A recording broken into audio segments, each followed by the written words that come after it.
today ask, are you from Norway? And people say Denmark, Belgium, Germany, South Africa. So, but yeah, I'm Dutch. It's as simple as that. And only I asked you to do one thing during my talk, is to be fully present here in the moment, that there's nothing going on here outside in Mayfair, and have your heart fully open. And as Shay said, I'm going to talk about how to live authentically and why is that so important.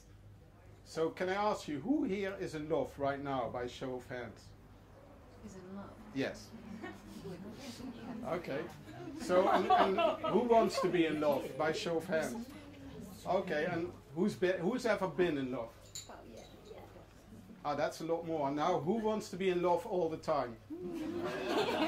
So, because isn't that just the greatest feeling when you're in love? The sun always shines, everything looks brighter, you get everything done, life is effortlessly, you do everything to be with your loved one, and you have that slightly nauseating feeling in your heart, and you have your heart beat, you feel your heart beating your throat out of excitement, and finding out who you authentically are and living from that, living your purpose. That's exactly the same as being in love all the time. So I ask you again, who wants to be in love all the time? So, every plant and animal lives its purpose and lives authentically all the time. We humans, we're the only species who don't do that. We've forgotten. So, to give you an example, let me ask you, what does an apple tree need to do in order to make oranges? Who knows? No one? Sorry.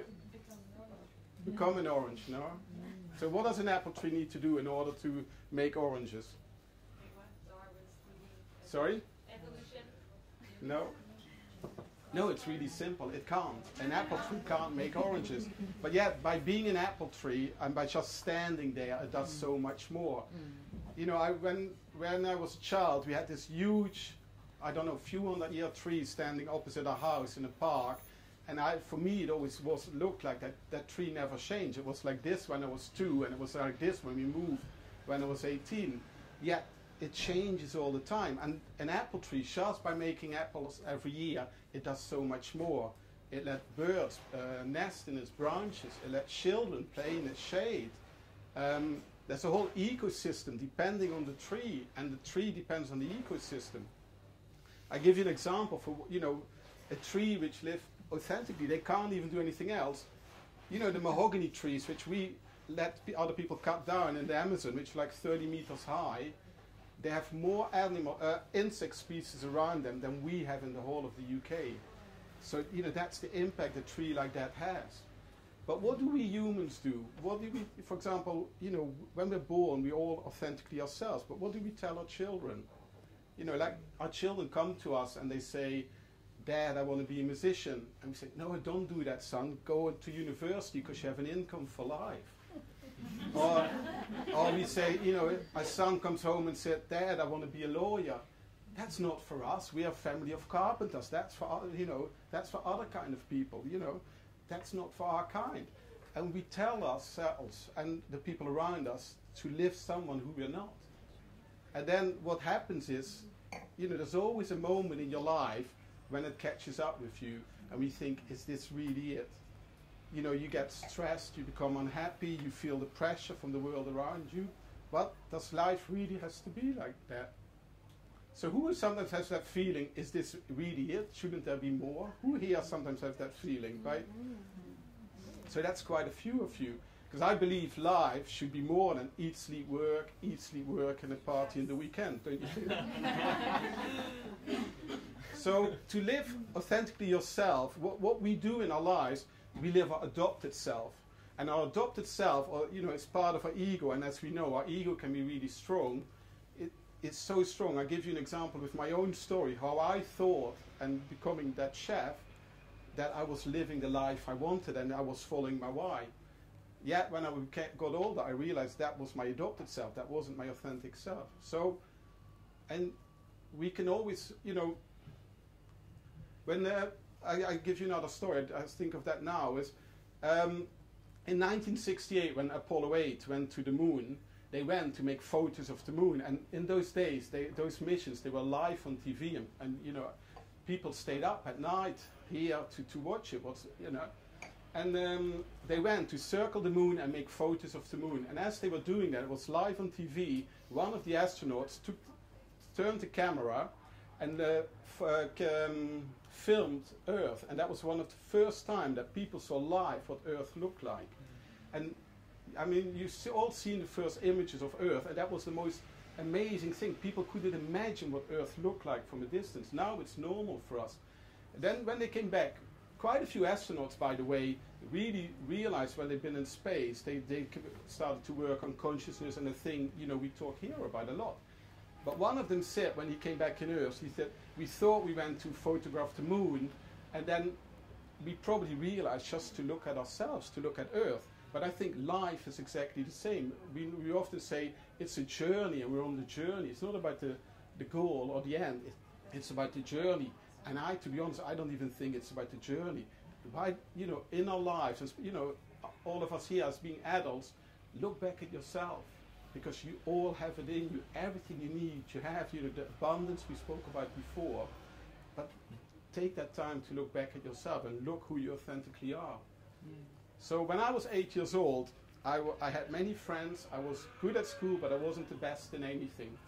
And one day we went, it was a day like today, very beautiful. I remember that it was yesterday. We went to play football. And I can't play football. You know, I just can't. And my friends started to pick teams, and you know, they choose boys we didn't like over me. And I thought, why didn't you choose me? We don't like him. And I was hurt. I didn't understand it. I'm your friend. They are not. But my friends just wanted to win football. They did, you know, I was still their friend. And I took that day to myself. I said, I'm going to prove to all of you that I can be number one in something, that I can excel. And that became, for many years, my pattern in my life. And every time afterwards, when I went into a room or went to do something, I realized I can't be number one or one of the better ones in it. I didn't bother. I stepped away. And then when I was 19, I went to a hotel management college. And in the first year, you had to do 30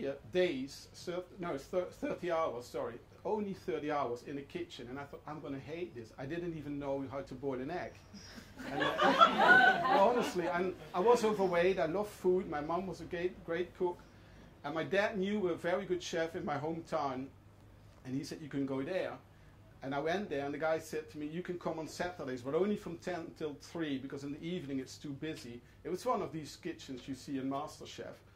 But when I got in there, and of course, what I'm telling you now is all in hindsight. I didn't realize that then. But, you know, when you start looking back at your life, you will. All the dots are always there. And he said, out at 3 o'clock, when they all went on the break, he said, Leon, you want to come tonight? And I knew at that day, I can excel in this. I was 19, and then I started to work in the best restaurants. And when I was 28, I had my own fine dining restaurants, and the Mark Pierre and Gordon Ramsay of the Netherlands, of, you know, a generation older than me, they came to my restaurant and they said, Leon, how old are you? And I said, I'm 28. And they said, well, then you're better than us at that age. And in my head, a switch went, because remember, I was going to prove that I could be number one in something. They said it, my two heroes said it. So in my head, I done it. But it's like when you have an addiction, you have to find the next step to prove yourself. It wasn't, because I was living not my authentic self. I thought I'm a chef, I'm passionate about it, but it wasn't really me. So I had to find something else. And I was still a chef for a few years. And in January 2001, I came to London. I had an English wife then. I wanted to start a food wholesale business, because I wanted to prove that I could be a good businessman. And we did that, and to cut a long story short, we built a business in 5 years' time. From really the first week, we had no turnover. The second week, 120 pounds.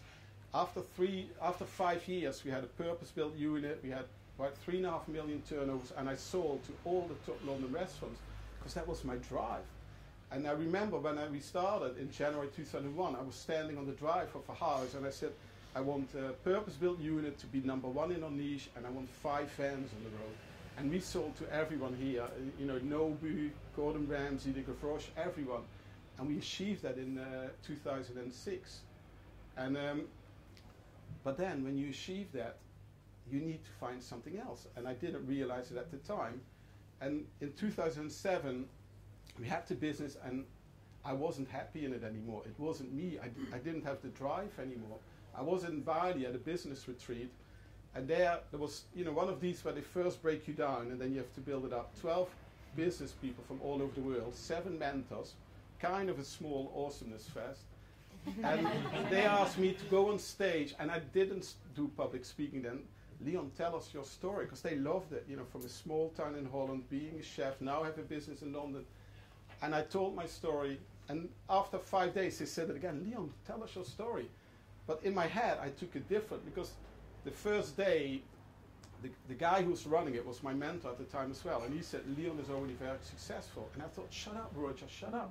I got all these problems back home in London. I'm not successful. Of course, that's not what I saw. But I was thinking about them wanting to hear my story, and I was thinking about my own story, you know, not being good at football, trying to prove myself. And on the plane on the way home, which was the longest plane flight I ever had, 34 hours, you know, lots of stops, I made a decision. And when I came home, I said to my wife, we're going to stop with the business. And she said yes. And so that was a Sunday. On the Monday, I rang my accountant, and I said, Gary, we need to talk. And 6 weeks later, we closed the business. And he said, Leon, why don't you sell it? Give me a year and a half, and you can sell it for, yeah, of course, what a fool pays for it. But we had great products. I mean, I was the one doing Wagyu beef and things like that. I brought that to London, and he said, it's about 3 million. And I said, no, I can't do this anymore. This is not me. And we closed it, and we ended up with £30,000, so like 1% of what it potentially was worth. And I honestly mean what I said. This was the best decision I've ever made, because now I could be me again. I realized when I was in Bali, yeah, everyone thinks I'm successful. That's the outside. I wasn't happy on the inside. And I can't say I was an unhappy person, but all my life when I did business, I realized, I asked people around me, why is business like this? Why do we treat each other like this? And I said, well, Leon, that's normal. But it's not normal the way we treat each other. And 10 years ago, we spoke about our connection different than we do now. And I realized, if people think, I thought for most of my life, it was me. I'm not smart enough. I don't understand it. And I realized, no, it's not me. And if it is me, then I step out. And that was the best decision I've ever made, to stop with my business, because I could become me again. And that's what I want to talk to you today about, to be authentically yourself. And I'm not saying quit your job tomorrow. Do what's best for you. But like the astronauts in the, you know, in the Apollo 8 section, look back at yourself. Look as if you're at the moon, and look at yourself and see what you see, because each and every one of us has that in us to do whatever you're here to do, and follow that. And the last 7-8 years since I made that decision, yes, there have been many challenges, but it's the most wonderful, wonderful gift you can give yourself and the people around you, is to be authentically yourself. It really is. And the way that works is, when you're authentically yourself, everything what you need will gravitate towards you. You know, when you speak your truth, that trust comes from truth, and then everything comes to you. Everything you need comes to you. It might come at 1 minute to 12. But it always comes.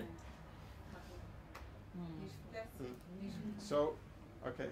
I just want to explain quickly how that works. How does everything gravitate towards you when you're authentically yourself? Because I believe we are nature. We are as much nature as each and every plant and animal around us, but we've forgotten. And you know, we talk about in life in general, we think power is a bad word, because the people in power are politicians. But power, your authentic power, that's actually a beautiful word. When we talk about people in power, we really, that's force. The politician, they force things upon us, and all the rules and rigid things we have around us, that's force. But power is the most beautiful thing. If you look, let's look back at the earth again. Earth is in its authentic power, and everything gravitates towards Earth. Everything Earth needs comes to it. For us human beings, it's exactly the same. The more authentic you are, everything you need gravitates towards you. And that, I can't remember who was talking about you know, when things just come to you. And Shah was talking about it, that's what happens, because you're authentic yourself, the right things come to you. Thank you very much. Thank you.